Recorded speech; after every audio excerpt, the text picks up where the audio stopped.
night may be long and the dark may be deep, but the answers are there to be found. Whether it's the normal, the abnormal, or the paranormal, you're in the right place. Let's go beyond reality. Welcome to the show. Great to have you along with me tonight. Whether you're watching on the YouTube stream, the Twitch stream, you're listening to a broadcast somewhere, or maybe the podcast, we welcome you and thank you for being part of our community. We've got a very interesting show tonight. Most of you have, if not all of you, have heard of the Tiger King and an individual by the name of Joe Exotic. Netflix presented I guess it's a docu-series. It was, 4 or 5 episodes of a story about a man who had what is considered to be a roadside zoo. He bought and sold exotic animals, particularly big cats like tigers. He bred them. And ultimately, he got into a bit of a conflict with other similar big cat owners, which resulted in, allegedly, and he was convicted of this, a murder for hire plot that put him behind bars. Well, somebody who was actually involved in this story, Carney Ann Nasser, is our guest tonight. She'll be talking about her role as an attorney and how she got involved in this case, what she knows about the Joe Exotic / Tiger King case and operation. Plus, she's an animal activist attorney and talks about endangered species and the like. So we're going to have a very interesting conversation, particularly if you've seen the Tiger King series on Netflix. I've watched the whole thing. It's just bizarre. It's really just bizarre. And I'm not sure what to make of it completely. All I know is that Joe Exotic is in prison, and he is supposed to be serving a 22-year sentence. There was talk for a while that the president was going to pardon him. That seems a bit far-fetched. However, it is a story that has a whole bunch of twists and turns, and it's they say the truth is stranger than fiction. This certainly proves that to be the case. So again, we'll have Carney Ann Nasser joining us in just a little bit here on the show. Make sure you do subscribe to the YouTube channel. Just find JV Johnson on YouTube. Subscribe there. There's no fee or anything for that. If you're on our Twitch channel and you follow, that's free. We'd like you to subscribe there as well. There is a fee for subscription on Twitch because you get some bonuses. It's ad-free to begin with. Secondly, you get access to some special emotes and some inside stuff. If you have a Amazon Prime account, you can actually subscribe to the Twitch channel for no fee just by linking your Amazon Prime account. You won't get charged anything for that. It's a perk of having Amazon Prime because Amazon actually owns Twitch, if you didn't know that already. So it's a great way to participate, particularly in our weekend programs, because Twitch is going to be ultimately the only place we'll do the Friday and Saturday night shows, and we'll do the rest of the week on YouTube, and that's how we'll split it up. Let's take a break. I'll get our guest, Carney Ann Nasser, on the line with us, and we'll begin this conversation. I'm excited about it. It's Beyond Reality, and we will be right back. Please support the program. Go to patreon.com/Johaw. That's JOHAW. Our guest tonight is Professor Carney Ann Nasser. She's a big cat expert and also an animal protection attorney. She pitched the wildlife trafficking case against Tiger King. You know who that is, Joe Exotic. And it triggered an investigation leading to his conviction for multiple federal crimes and a 22-year prison sentence. If you've watched the Netflix special, you know exactly what I'm talking about. If you haven't watched that special, you are probably in the minority, and you probably still have heard or seen something about Joe Exotic. Carney Ann, welcome to Beyond Reality. It's really great to have you with us tonight. Thanks for inviting me to be on. I'm excited to be here. How did you get interested in, first of all, just animal protection in general, but particularly the big cat part of this? No, it's interesting because I was just listening to a podcast with Simon Sinek, who wrote the book Start With Why, that's been widely covered, and he has a TED Talk that a lot of people have seen. And he talks about going back to what you wanted to be when you grew up, when you were 5 or 10 years old. And when I was a little kid, I wanted to be a veterinarian, and I also wanted to be a law enforcement officer. I wanted to achieve justice, but I had this passion for animals, and that evolved over time. And here I am, an animal protection attorney.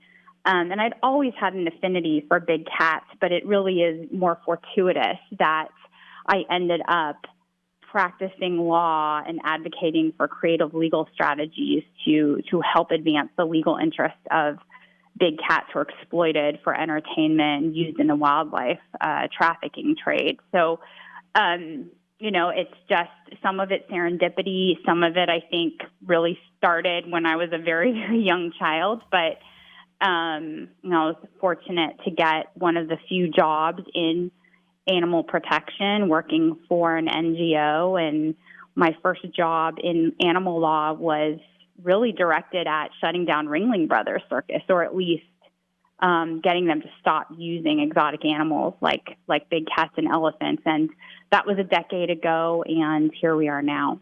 You use the word luck. It sounds to me like it's a lot less luck and a lot more hard work on your part to have blazed that trail. What's the saying? Good luck comes to those who work hard, or something like that. But it sounds like you're the meeting of when preparation meets opportunity, I think. What is it about? What is it about animals of all kinds? I mean, I know personally, I'm older now, but I scroll through Facebook or whatever, and you just see these animal videos. Some of them are cute and happy, and some of them are cruel, and they turn your stomach. But as children, we often find ourselves drawn to animals. Not everybody chooses that path professionally, but there's certainly a connection between humans and animals beyond the fact that we're all biological that is kind of magical. It is, and I think that I think that kids have just this innate compassion for and curiosity about animals. I have 3 kids, and I see them. It's not something that has to be taught. They're just inherently interested in and compassionate towards animals. I think that over time, it's something that they get desensitized to. And unfortunately, we lose a piece of that over time. We have to desensitize ourselves so that we can, eat. I'm vegetarian, but that's just, there are pieces that kind of get chipped away at over time, whether it's what we wear, what we eat, it's the entertainment we pay to see. And so we have to kind of use some blinders in order to be able to do some of the things that are very normal in our society. And but with respect to kids, I think that we see just this inherent love of animals, and I think all people love animals. I mean, there's been a lot of polling on this. Actually, I believe it was Gallup that did polling, and it's virtually all Americans who agree. I mean, where can you find any issue that 98% of Americans agree on? It's animal issues, and we all believe that animals should be protected from cruel treatment. We believe that there should be laws to protect animals and to punish people who treat them cruelly. So these are just fundamental values that we are pretty universal, at least in our culture. And so it's my work, the work that I do, when people understand what a roadside zoo is, when they understand what goes on behind the scenes of that cute tiger cub selfie, people then can wrap their brains around it and understand, oh, this is cruel treatment. This is part of my value system, is not supporting these industries. So, but yeah, I mean, people love animals. You're right. There's, animal images. I mean, there's a reason that, cat memes are the most popular. So that's just, animals. I will have to say, maybe sometimes they're a little too popular. At least on my Facebook feed, I'm like, boy, there's so many cat memes. And but I actually pick on my friends that do that because it's fun to pick on my friends regardless. Absolutely. What you kind of mentioned this, this desensitization that happens to children, and it happens not only with this topic we're talking about, it happens to a lot of topics. Children are born with an optimism and an innocence that gets eroded by a lot of things. But this love for animals, I don't know that it ever goes away, but you brought up the fact that we actually have to eat. And there's a food chain and there's a hierarchy. And, we've got a lot of domestic animals that we raise, and they're not raised in particularly good conditions most of the time that we need in our food supply. How do we reconcile that? Yeah, and I say this with totally no judgment. My husband is an omnivore. Like I don't, it's just a reality that, when we talk about how we interact with animals, the most frequent interaction that people have with animals is the animals on their dinner plate. Yeah. And I think that we all can get behind the concept that animals deserve to be treated better. And I see that we're moving in that direction. That's something we can all get on board with. And I think that a lot of consumers have not been given a clear picture of what goes on to their food before it reaches their. And I think a lot of them probably don't. Grocery store. I think a lot of them feel ignorance is bliss too here in this. They don't want to know, right? Sure, it's true. It's more comfortable to think, oh well, my hamburger comes from Whole Foods than my hamburger came from a cow named Sue. Right, it's right. not. Once we put names and faces to anything. This is not just true of animal issues. Anything. Once we start seeing faces and putting names and experiences to any situation where there's injustice or suffering, then it becomes harder to palate, literally. But we're seeing a lot of change. We're seeing a lot of states. Colorado just passed a law that's going to ban the use of the tiny caging for egg-laying hens, and we're seeing a lot of states driven by consumer demand for change in how animals are confined, because it's truly the confinement on these industrial farms that is just extremely cruel. And it's not only cruel, it's an issue of food safety and public health. And here we are in the midst of a global pandemic, and at the heart of it is a lot of how we confine, trade, treat, and consume animals. I hesitate to ask this question. I'm going to ask it. You answer it the way you feel appropriate, and that may be no answer whatsoever.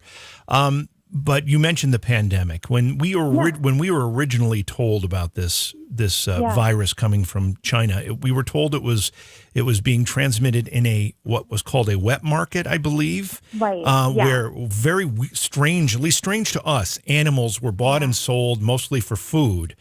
What do you know about these wet markets? And it seems based on this experience, we're learning that is a really bizarre and in many ways cruel practice in itself. Well, it's problematic. And there's a couple of different kinds of markets. Like there are wet markets that are, just general live animal markets. And you have a variety of different species, and they're not just restricted to China.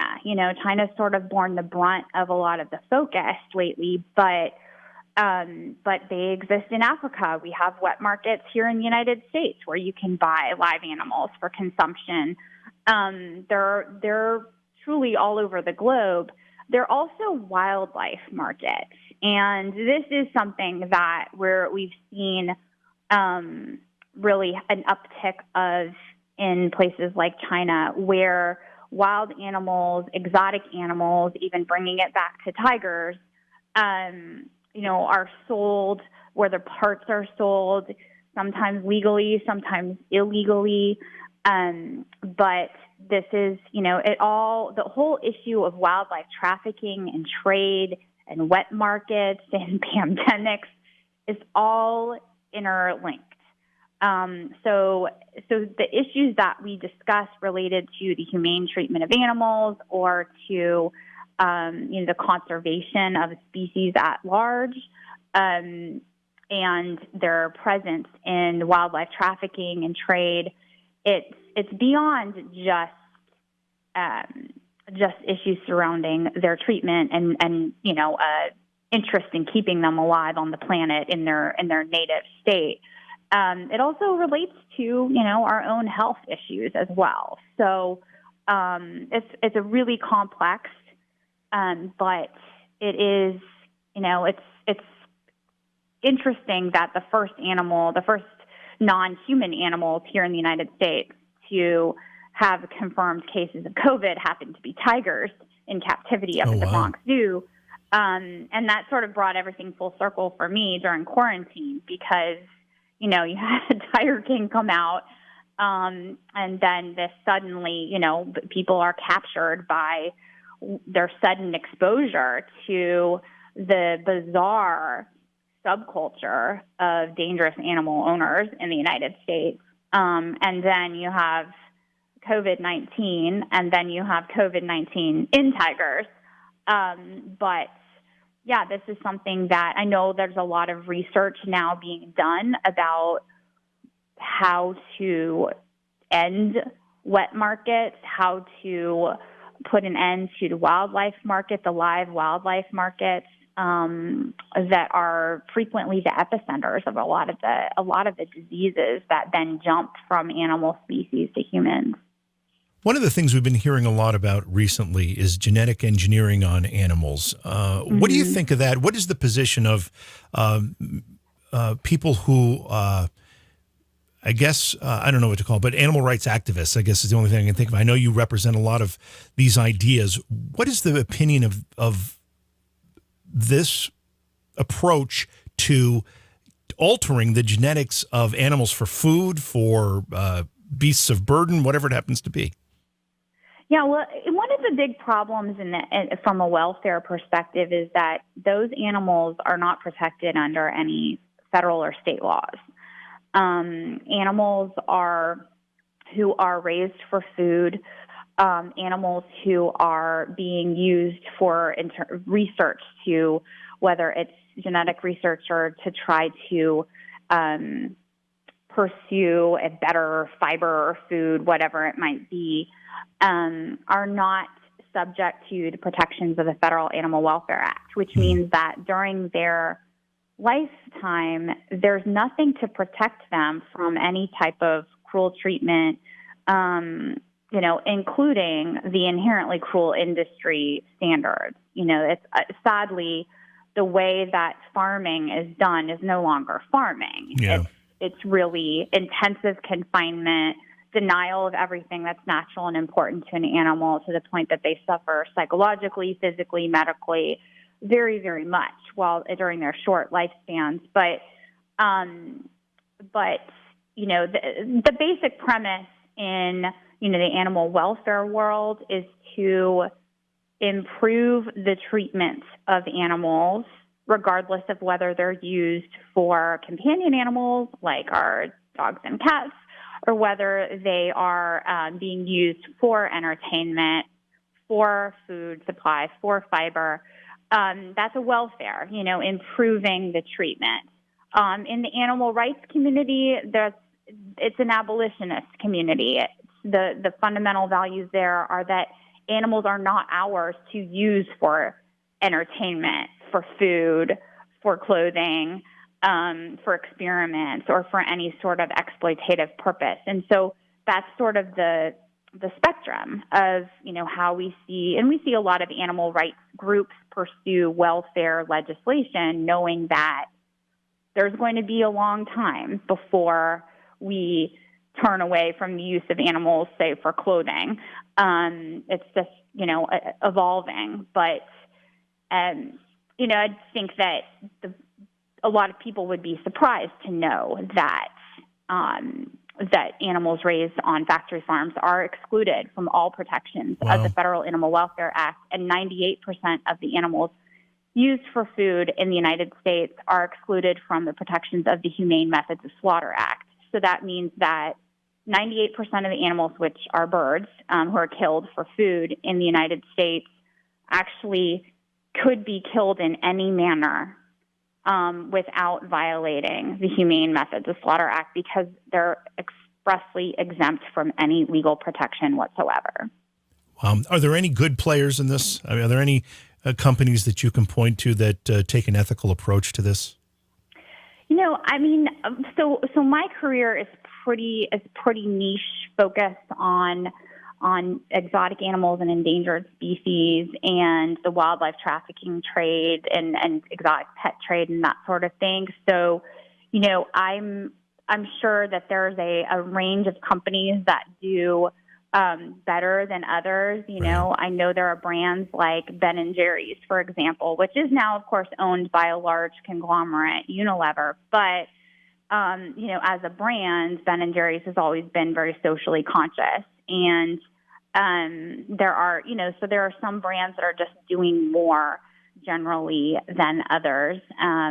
But, you know, it's something that we're not farming in the way that we think about with the like rolling green hills and pastures and happy cows. You know, there's a reason that advertising had to go away, because it was simply not true and very misleading to consumers who have a right to know about the conditions, the cleanliness, the treatment of animals who they then end up purchasing for food. So, and the industry is running as quickly as it can to enact laws or attempt to enact laws that would further shield them from visibility and public scrutiny.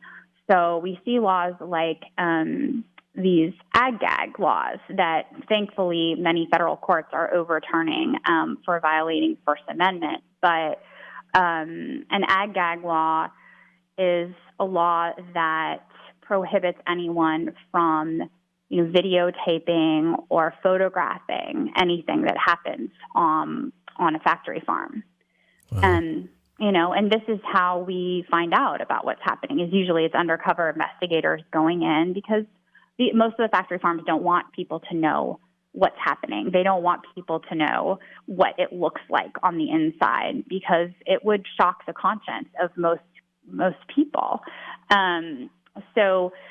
Luckily, we're seeing some positive legal precedents set there with judicial opinions overturning many of those laws. But, you know, I think we're seeing change, and I think that a lot of the change is coming at the consumer level. People who are demanding more access to plant-based options. We've seen this reported heavily during the pandemic and during quarantine, that because of shortages of meat production, that people were exploring more, and the consumption of plant-based substitutes has gone up, and it's good for us and our health. It's good for the animals. It's good for the environment. You know, factory farming produces more pollution than all forms of transportation combined. So, you know, this is, you know, gradual good steps in the right direction. So we're talking tonight with Professor Carney Ann Nasser. She's a big cat expert, also an animal protection attorney. We're going to be talking about the Tiger King case, Joe Exotic, that whole thing in just a few minutes. We're just trying to get a sense of the state of the world as it relates to animals, particularly exotic animals. Carney Ann, you talked about using these animals for entertainment, and you specifically talked about circuses. I know that for a long time, circuses were a highlight of American culture, maybe around the world. I know American culture anyway. And in many cases, it was the only exposure many people would have to animals beyond what they'd find in their backyard. Where's the line between what would be acceptable use of any animals for this type of entertainment and then unacceptable use? The only way to get a multi-ton elephant to dance in a circle or stand on her head is through the constant threat of physical punishment. Right. And that starts when these animals are mere babies. And the same is true of an apex predator, like a tiger or a lion. These animals are cruelly confined. Elephants are ripped away from their mothers shortly after birth. They're isolated. They're tied down. They're beaten with fire poker like bull hooks, which then go on to serve as a reminder of what will happen to them if they don't do what they're told. So it's not unlike Stockholm Syndrome. It's a system of learned helplessness where animals depend on their abusers for food and care, but they spend most of their lives chained or in cages. And, you know, at least with respect to the big cats, frequently the only time they spend outside of a tiny transport cage is during the very short, minutes-long performance, when they just go back into the small cage. They're denied everything that's natural to a tiger or an elephant. In the wild, an elephant would live in a close-knit matriarchal herd and walk up to 30 miles a day. And in circuses, we see, they spent most of their time chained. That's why we see a lot of head swaying and unnatural behaviors in elephants. We were talking about memes and videos on the internet about animals when we first started our chat. And, one of the ones that drives me the craziest is there's a video of an elephant swaying her head and there's a guy playing violin. And, people love to share it. Well-meaning animal lovers share it and say, oh, isn't this wonderful, like the elephant's dancing. Well, if you pan out and you see this elephant and you look at the video from before he gets there, she's swaying and never stops. She's swaying before the music starts and she's swaying after it ends. It's called stereotypic behavior, and it's a sign of long-term psychological suffering. And this is what happens with elephants who are abused and used in circuses and other entertainment acts. While we're talking about pandemics and zoonotic illnesses, most elephants in the United States have been exposed to or treated for M. tuberculosis, which is highly transmissible to people. Yet you see circuses selling families rides on the backs of elephants when they know that direct contact isn't even necessary for that tuberculosis to spread. So that's something, all of these issues come full circle. None of these are, none of them are just an issue of animal protection or animal rights. We have really serious public health and safety issues as well. With respect to big cats, I was doing a big cat rescue. It was like a cub who'd been found chained in someone's backyard in Louisiana. I live in New Orleans, and I got a phone call, and this cub was found chained in somebody's yard. We have a very clear law against big cat ownership here in the state of Louisiana, unless you're Louisiana State University, of course, or an accredited zoo. And, law enforcement officers had been executing a warrant, and they saw a tiger chained in the backyard. And so when I got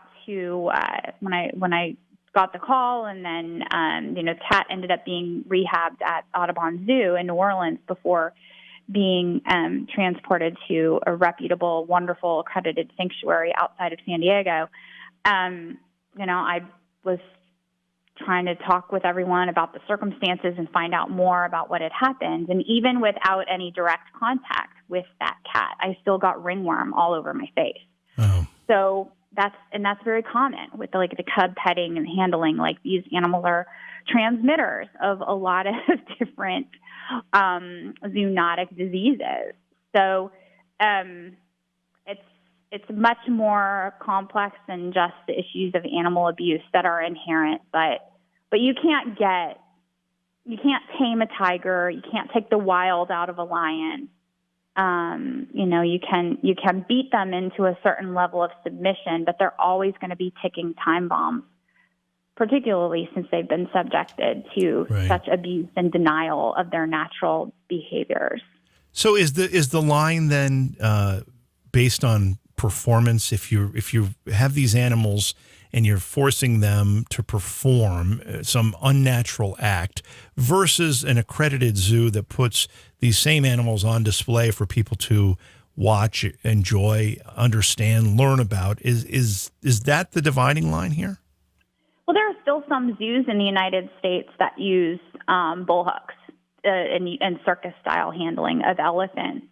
I know, unfortunately for a long, long time, Audubon Zoo is one of those zoos. But we've seen, the Pittsburgh Zoo get cited for violations of the Federal Animal Welfare Act and how they handle elephants.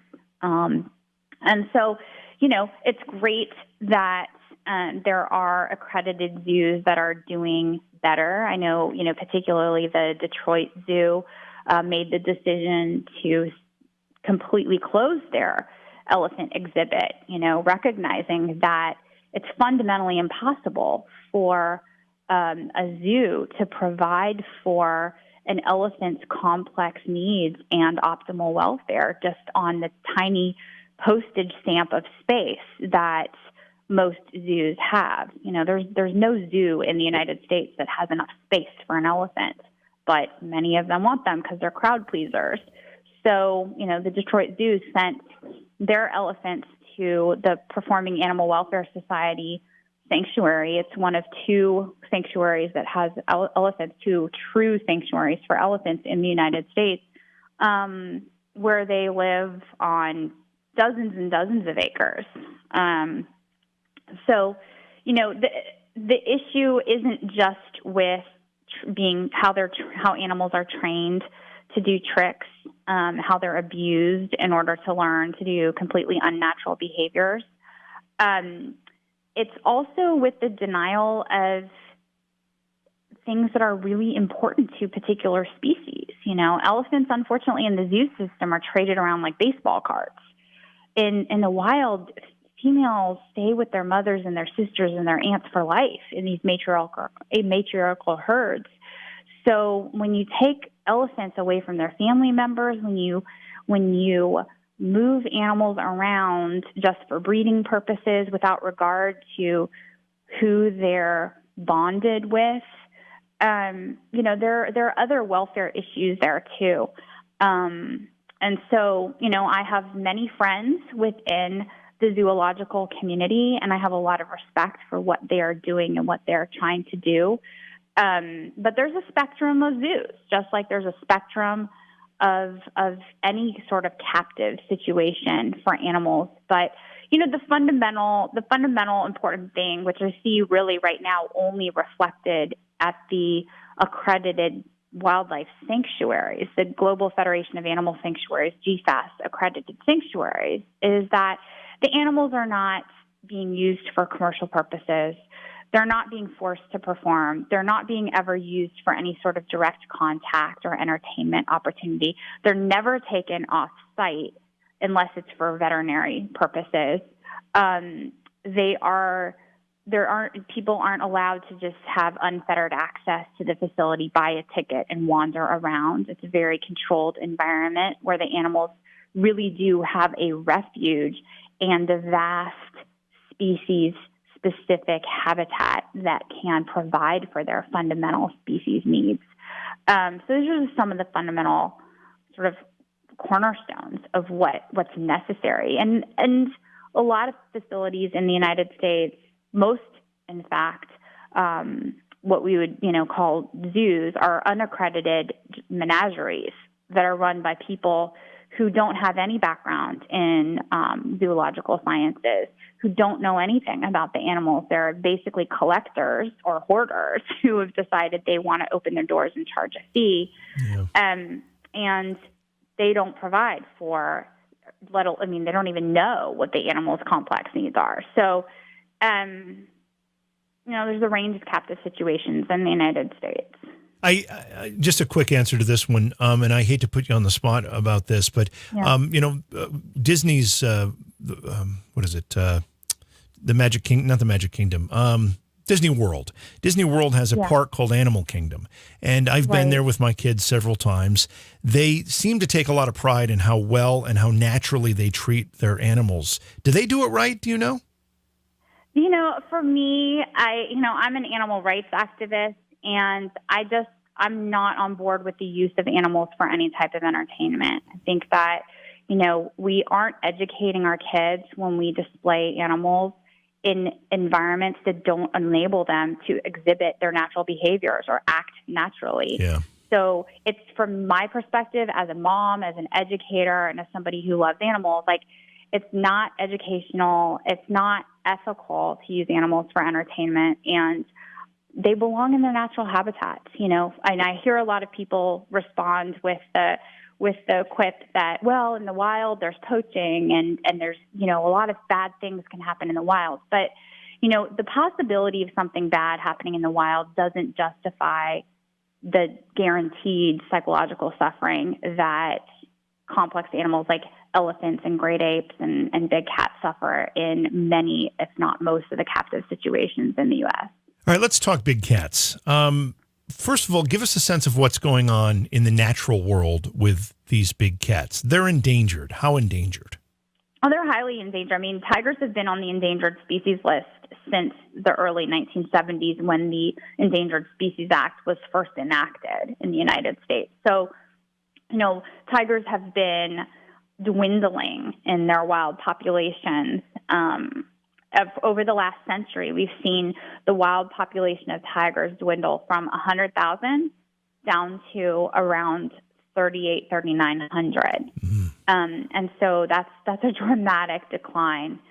And so we've also seen there are 3 species of tigers who are subspecies of tigers that are totally extinct now. And one of the remaining 6 only exists in captivity. So that leaves 5 who actually still exist in some population in the wild.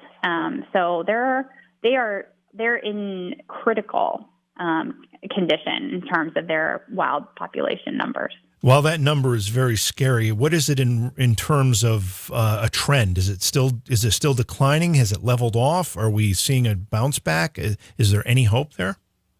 Well, I'm always hopeful. I always have hope. I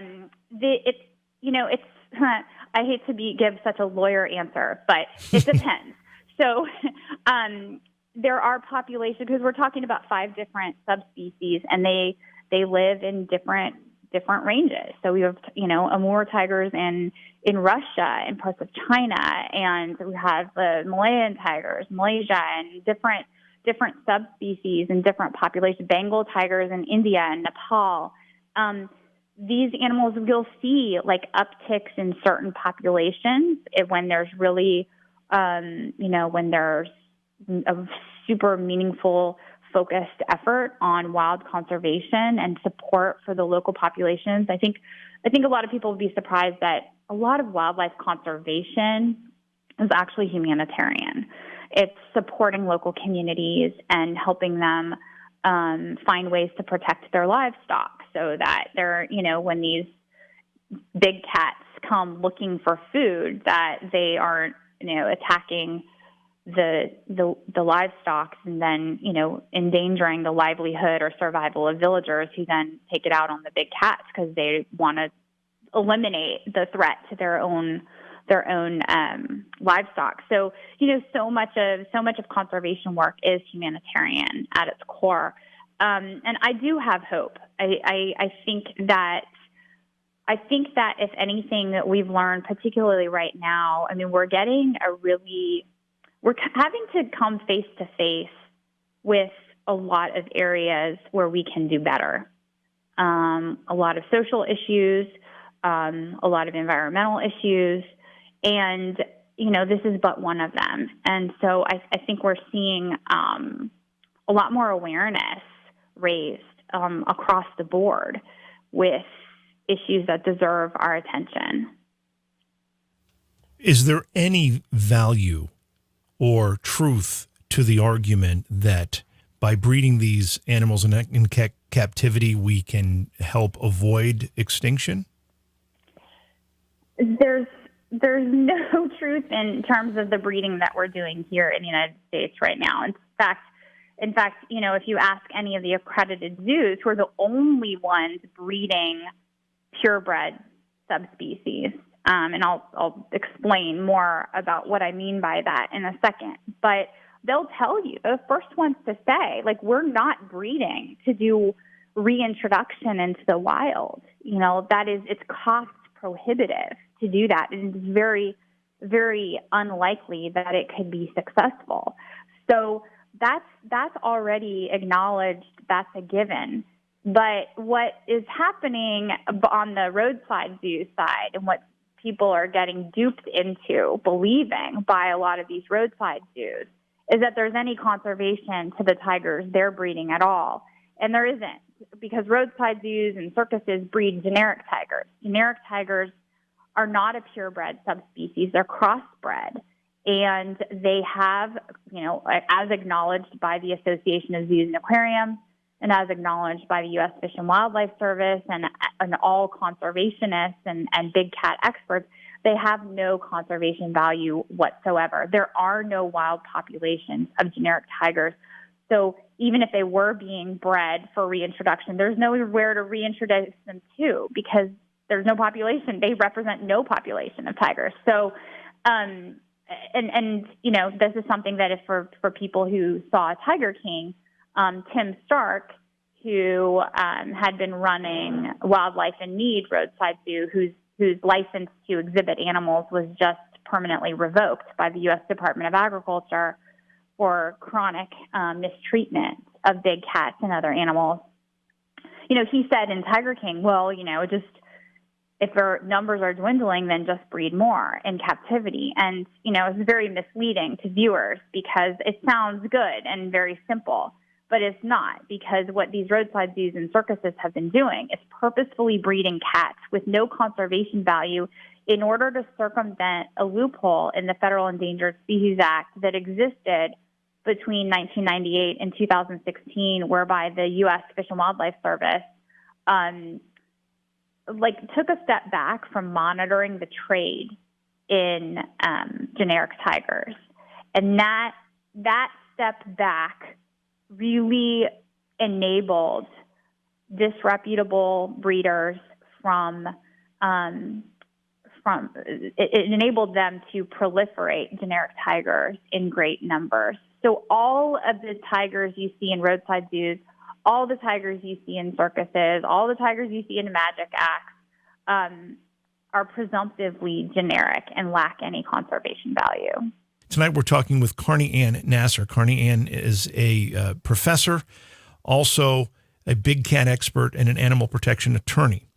Carney Ann, most people didn't even understand what big cat trading was, what these roadside zoos were, any of this stuff until they happened to stumble upon a docu-series on Netflix called Tiger King. And it happened to feature a guy who went by the name of Joe Exotic that was just a character, no matter how you describe him, that was, in some ways, people describe it as watching a car wreck in action, and you just can't turn away.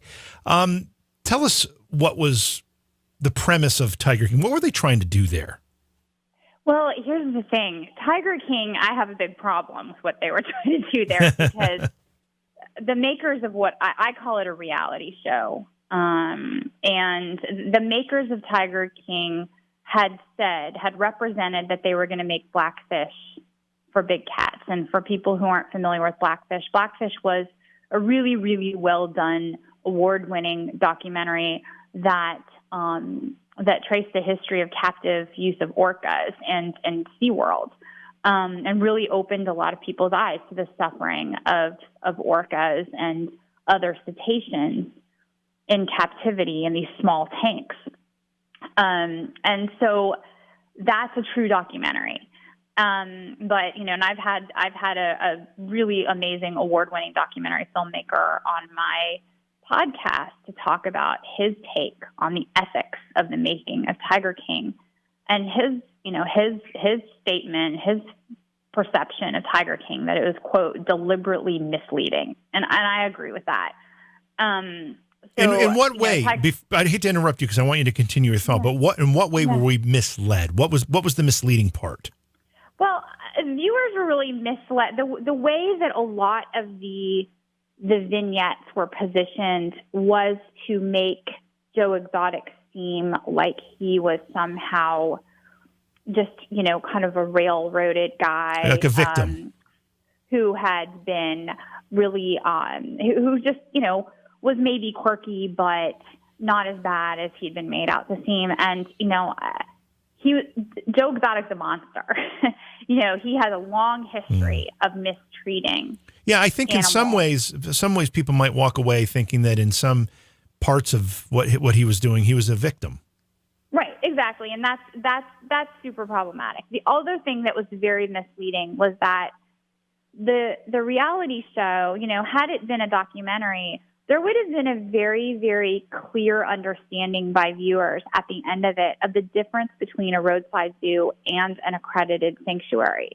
And, the way that Big Cat Rescue, the Dfas accredited sanctuary, was filmed was to show a feeding area rather than 20-acre habitat. It was filmed in a way that would make it seem like they're all the same, and that's deliberately misleading. Like my friend Mike Weber, the documentary filmmaker, says, films don't write themselves, scripts don't write themselves, narratives don't write themselves. This was done deliberately in order to make a more salacious Jerry Springer-like show, which, plays well, especially when you're on lockdown in a quarantine.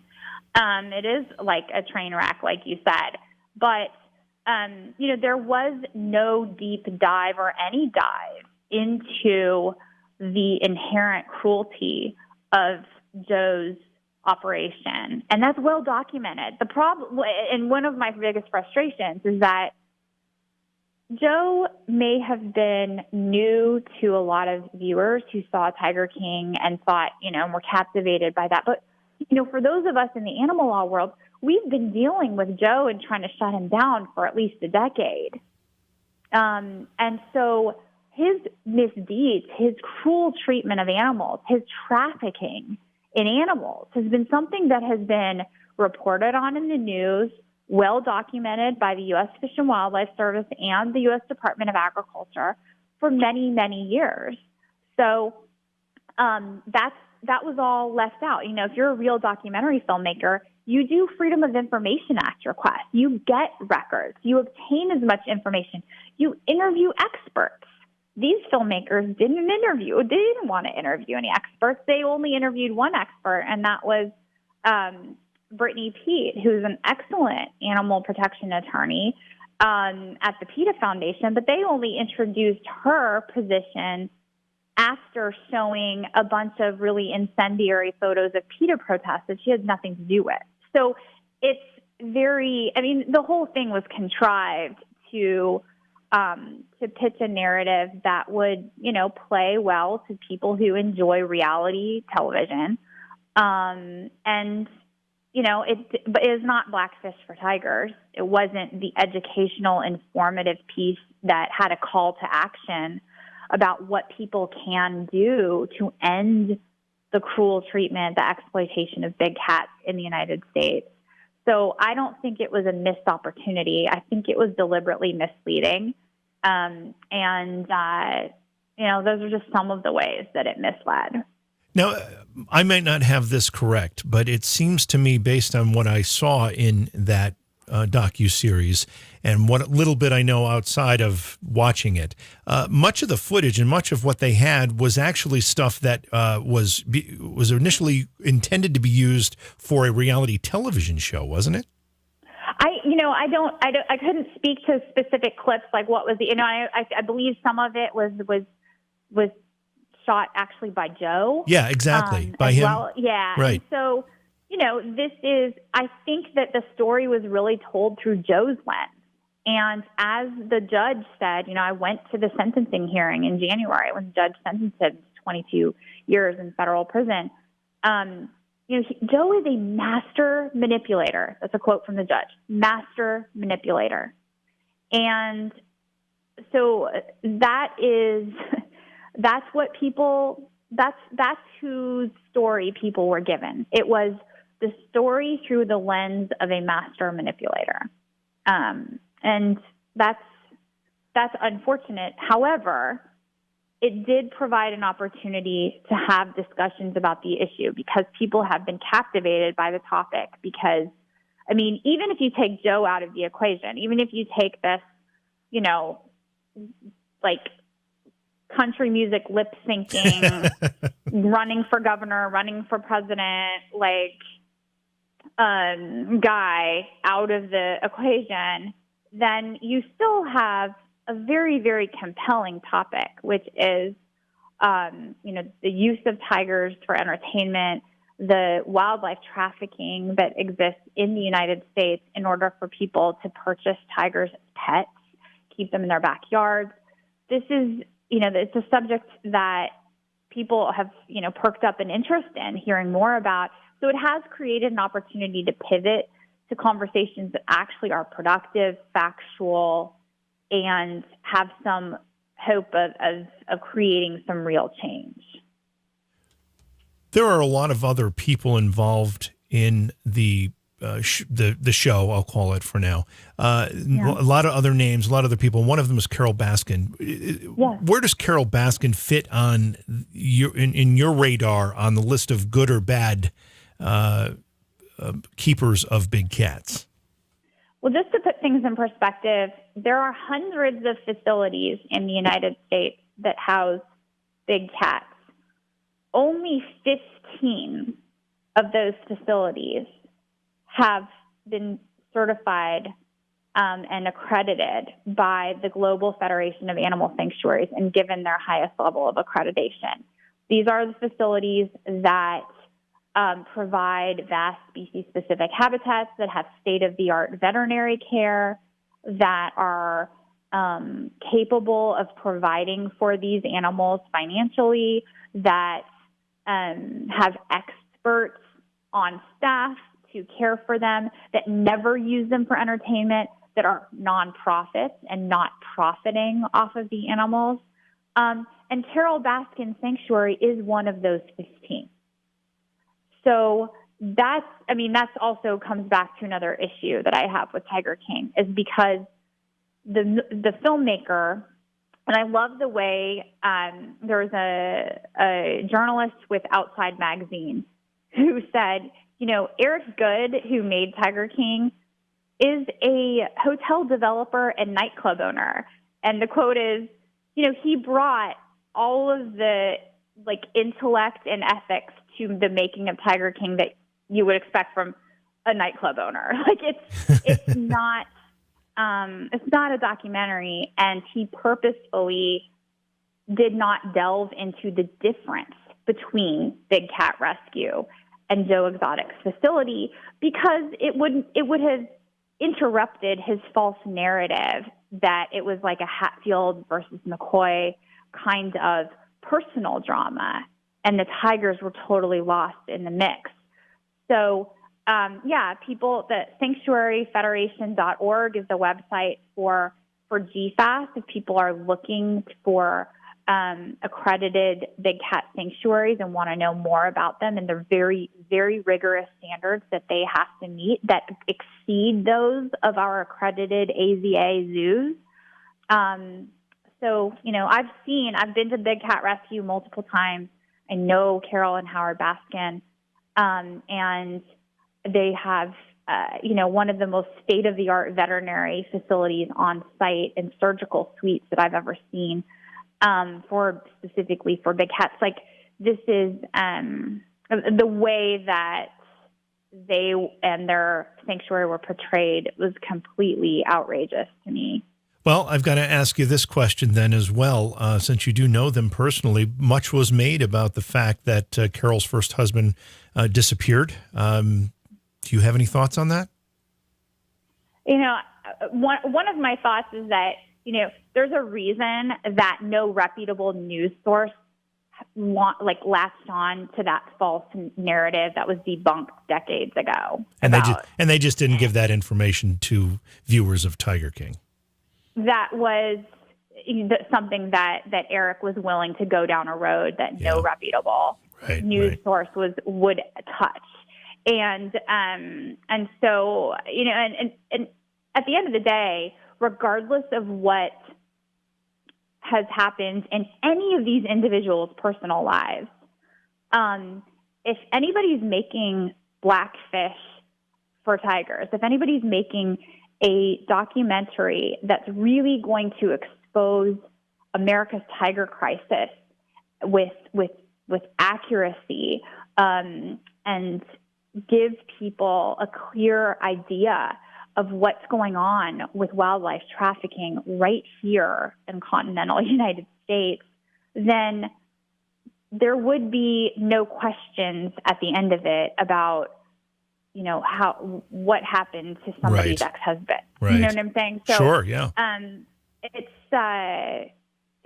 That was debunked many, many years ago. And so it's just yet another piece that fit nicely into Eric Good's false narrative that he was trying to sell. Tell us how this whole tiger or exotic animal trade works. Where do the animals come from? How do they get here?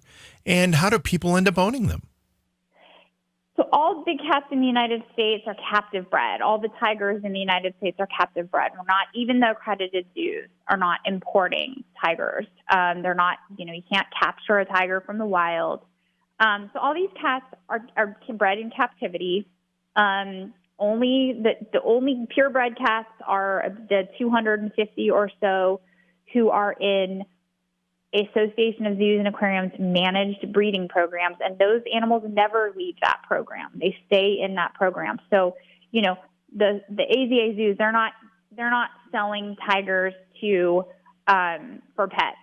They're not providing them to be used in Magic Acts. They're keeping those cats in their breeding program, and they actually have a moratorium on breeding the generic tigers, whereas roadside zoos try to breed as many generic tigers as possible in order to perpetuate the cub petting business. But the roadside zoos really depend on the ability to dump big cats into the pet trade.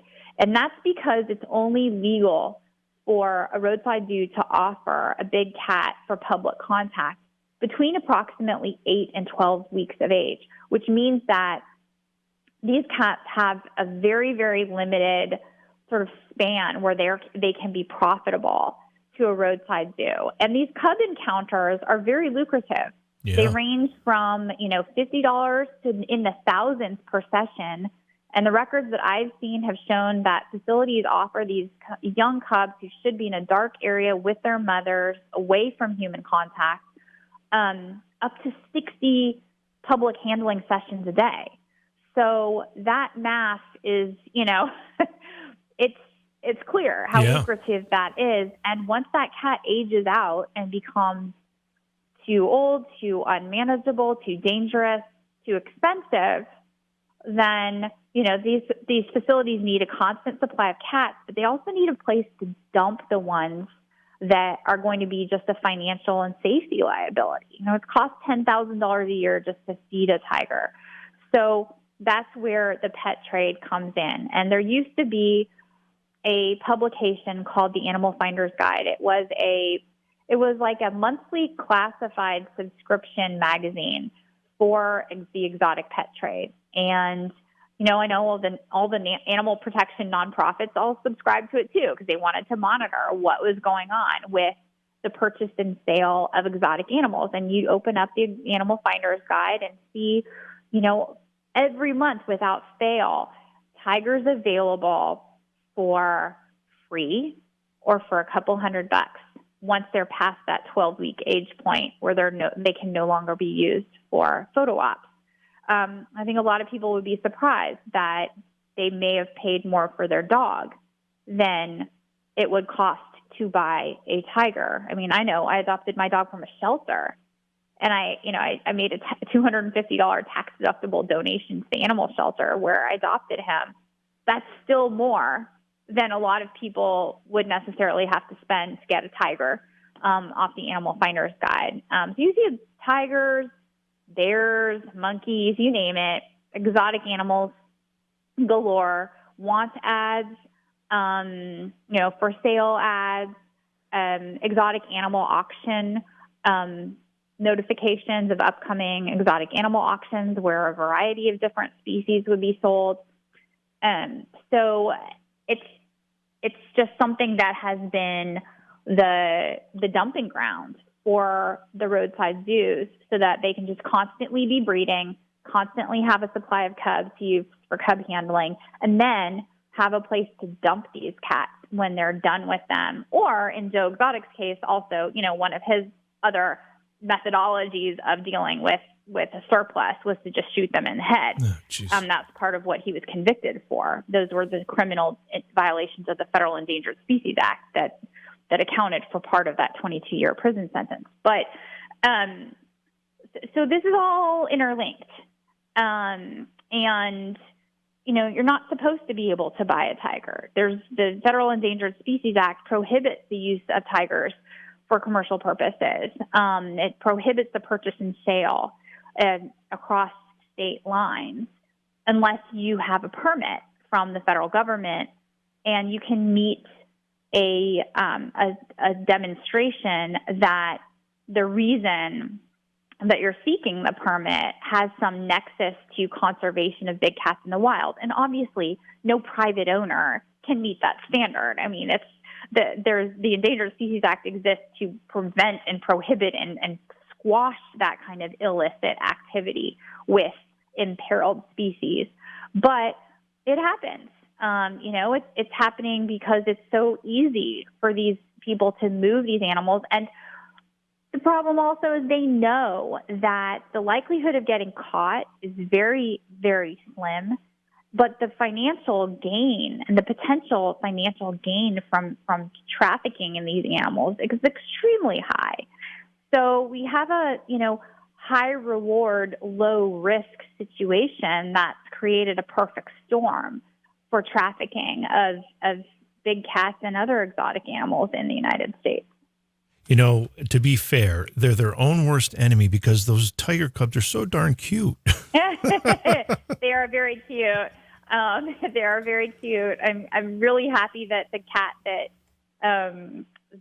who I helped rescue here in New Orleans has, she was on death's doorstep when she got rescued, and she's a white tiger. And just as a footnote, white tigers aren't a separate subspecies. I know that Siegfried and Roy I was going to bring them up. Been very successful at misleading people into thinking they're royal white Bengal tigers, and no, they're inbred for a recessive gene that carries not only the white coloring but frequently blindness, kidney problems.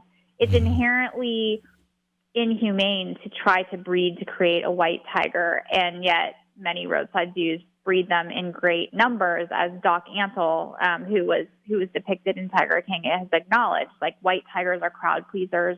They look more exotic to the public, and so. But in the wild, there have been 12 white tigers in the last century confirmed, because it's an anomaly. And the Association of Zoos and Aquariums has a breeding moratorium on white tigers because they're presumptively generic. They have no conservation value. But there's a lot of deliberately misleading information out there in roadside zoos about white tigers. But they are very cute. And the tiger here in New Orleans, she was white tiger, and she was infested with parasites. She had chronic diarrhea. Her foot pads were cracked. She was so sick. And I'm so grateful to the Audubon Zoo for the life-saving veterinary care they provided her with. And she's thriving out at Lions, Tigers, and Bears Dfas Accredited Sanctuary out in Alpine, California, and is just amazing to see her transformation. But they're cute, and they're the most iconic of the cat species. There's a reason that over 1,400 schools, universities, and professional sports teams have decided they want their mascot to be a big cat. So it's you're right. They're awfully cute. So we know that Joe Exotic is serving a 22-year, I think it is, sentence for his actions as it relates to all of this. What about some of the other folks involved in the Tiger King's program? We saw like Jeff Lowe, and there's a bunch of others. I can't remember all of their names, but what's going on with those folks? Yeah, well, and just on the prison sentence, quickly, in the federal system, there's no parole.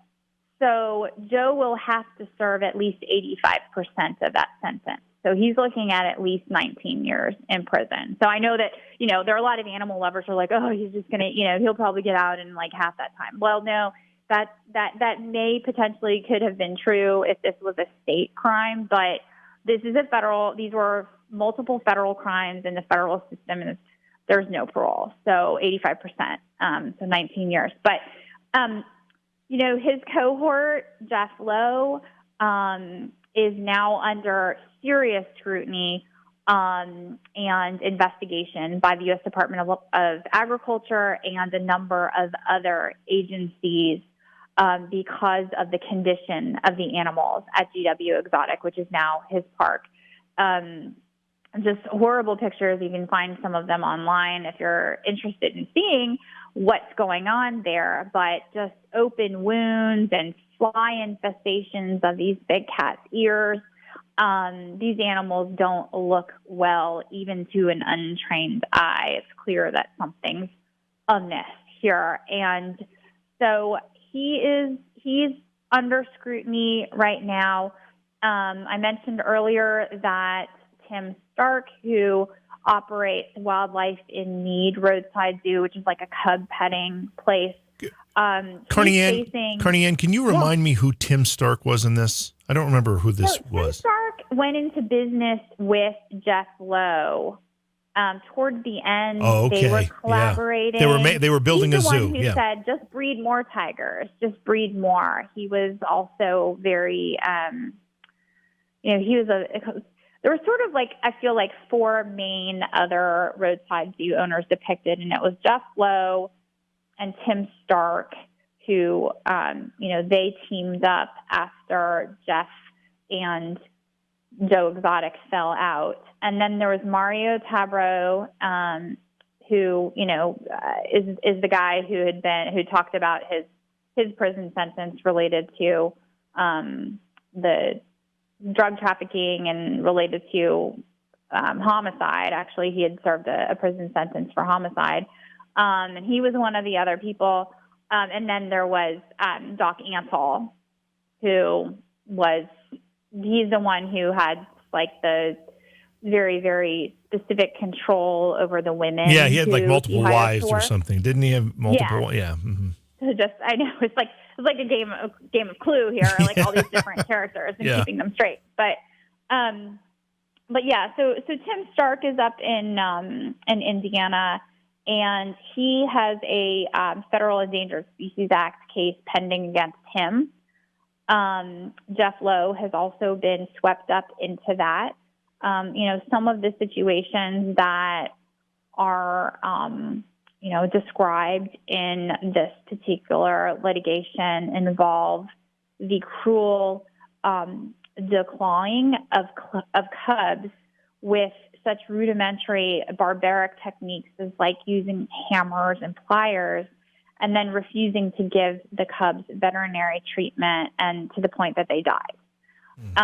Declawing is something that violates the Federal Animal Welfare Act for big cats. At least it's illegal for exhibitors to declaw them, but the citations aren't usually that high, so a lot of exhibitors will do it, and they'll frequently not actually take the cats to a veterinarian. They'll just do it themselves. And it leaves these animals, if they survive, permanently crippled and lame and in chronic pain for the rest of their lives.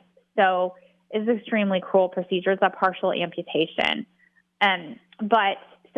He's also, Wildlife in Need and Tim Stark have had their license to exhibit animals permanently revoked. That means he's not going to be able to open his doors to offer those cub petting experiences again. He had a window of time where he could have appealed that revocation by the U.S. Department of Agriculture. They also levied over $300,000 in penalties against him for his mistreatment of animals. That's a really, really big fine for the USDA. They usually just give slaps on the wrist. So he's looking like his business is circling the drain at this point, now that he can't actually operate as an exhibitor anymore. That USDA license, I mean, it only costs $30 to apply for one, but it is the threshold point to do business legally. It's not a gold star. It doesn't mean like you're doing a great job. It's not like a certification or accreditation. It's just the bare minimum for somebody to open their doors to be an exhibitor of animals to the public. And that's been permanently revoked. Once it's revoked, it's a one and done. You can't get it back. You can't get, your husband or wife can't get one for you or in their name. That would be circumvention of a license revocation. There are rules against that. So it's looking like he's done. So, the dominoes are falling. It's very heartening to see a lot of precedent-setting litigation happening. We saw with Joe Exotic a federal criminal case. He was prosecuted by the U.S. Attorney's Office. But we're also seeing civil suits under the Endangered Species Act brought against a lot of these exhibitors, like Tim Stark, like another facility in Florida that wasn't depicted in Tiger King, but it was called Dade City Wild Things, and they used to offer swim with tigers experiences. They are now out of business because of a ruling that a judge made in an Endangered Species Act case against them that found that premature maternal separation, forcible removal of cubs from their mothers, like we saw in Tiger King. There was a very brief frame that showed a tiger being dragged through the cyclone fence. Yeah, I remember that. Immediately upon birth. And that's really the industry standard with roadside zoos. That treatment now has been found by a federal judge to violate the Endangered Species Act. So we're seeing some really, really important things happening in the legal world, some important precedent that's really going to help us dismantle the abusive, exploitative traffickers of big cats. So I am hopeful, getting back to the earlier question, I'm hopeful about what will happen for big cats here in captivity, and I'm hopeful that we're going to be able to help them in the wild too. This has gone by very quickly. We only have a few minutes left. I needed to ask you, because I was a little confused about this. What is Welcome to the Jungle? Welcome to the Jungle is a law review article that I wrote about. It is about why we have a tiger card. Like, how did we get here? And it traces I really lay a lot of the responsibility at the feet of the U.S. Department of Agriculture and the U.S. Fish and Wildlife Service. The USDA is supposed to, quote, ensure the humane care and treatment of animals who are used in exhibition. And rather than doing that, they've shirked their responsibility and have actually furthered and encouraged the cruel, abusive treatment of big cats by allowing cub petting to happen. So they are incentivizing by saying, it's okay for you, despite our regulations that say that cubs should only be handled in situations consistent with their good welfare, you can let them be used for cub petting. That has incentivized this puppy mill style breeding of tigers by roadside zoos in the United States. And when you couple that with the U.S. Fish and Wildlife Service's lack of enforcement of some of the regulations relating to oversight and paperwork about transfers of tigers if they're generic for a period of 18 years between 1998 and 2016, we have this proliferation of tigers who fell into a virtual black hole where we have no meaningful way of tracking where they went, how they've been housed, how they've been transferred, who has them. Nothing. So whenever somebody asks me how many tigers are there in the United States, there's no way for us to really put a finger even on a reasonable estimate. There are a lot of people that watched Tiger King and became very emotional about it. There are people that have gone through their lives being emotional about these types of topics without seeing Tiger King. How can people get involved and help? Well, I completely relate to that. I know that it's hard, and right now we have a lot of issues that deserve our attention and our concern, and this is just but one of them. And one of the most important things that people can do right now, aside from educating their family about never going to a roadside zoo, never paying to play with a tiger or a lion or a monkey or a bear, any of these exotic animal encounters, that's step one. But if you want to put an end to the abuse and exploitation of big cats in the United States, then you can contact your federal legislators and ask them to co-sponsor the Big Cat Public Safety Act, which would provide some uniformity of law that we're really lacking in the United States. We've got such a patchwork of state laws. and really not very effectively written or enforced federal laws. So this would make a clear blanket prohibition of tigers and other big cats kept as pets in the U.S., which is a common sense. And then it would also prohibit public encounters and handling of big cats who are kept by exhibitors. So it would allow exhibitors to keep their tigers, but it would say, you know what, no more photo ops, selfies for dating profiles, no more swim with tigers, no more handling, which would really, really do a lot to diminish the incentive for this horrible puppy mill style breeding. Once we put an end to the public contact and the photo ops and the bottle feeding, then we can disincentivize the irresponsible breeding that leads to the dumping, that leads to the, things like what Joe Exotic did, but shooting these cats. So contact your federal legislators and ask them to be a co-sponsor of the Big Cat Public Safety Act. Carney, this has been a great discussion. Thank you so much for your time, your work, and your dedication to this cause. It seems to be a very important one, and I get particularly disturbed when I hear about these dwindling populations, not just of wild cats, but of elephants and other very precious animals, as their numbers are becoming dangerously close to extinction, and we've got to act now or we'll lose them forever. That's true. I appreciate you having me. It's important to keep having discussions like this. Well, again, thank you. And again, your website is the best place for people to go to follow your work? Yes, indeed. It's just carneyandnasser.com. All right. All right. Have a great night. Take care of yourself, and hopefully we'll get you back on at some point. Stay healthy. Take care. All right. I look forward to it. Beyond Reality Paranormal is hosted by J.V. Johnson and produced by Orion Palmer and Slick Eddie Edwards. Like us on Facebook and subscribe to our YouTube channel. Please consider supporting the program either through your podcast platform, click on the link in the description, or on Patreon at Joha Productions. If you'd like to be a guest on Beyond Reality Paranormal, or you have a recommendation for a guest, contact our producer, Slick Eddie Edwards. Eddie is spelled with a Y at slickeddieedwards@gmail.com.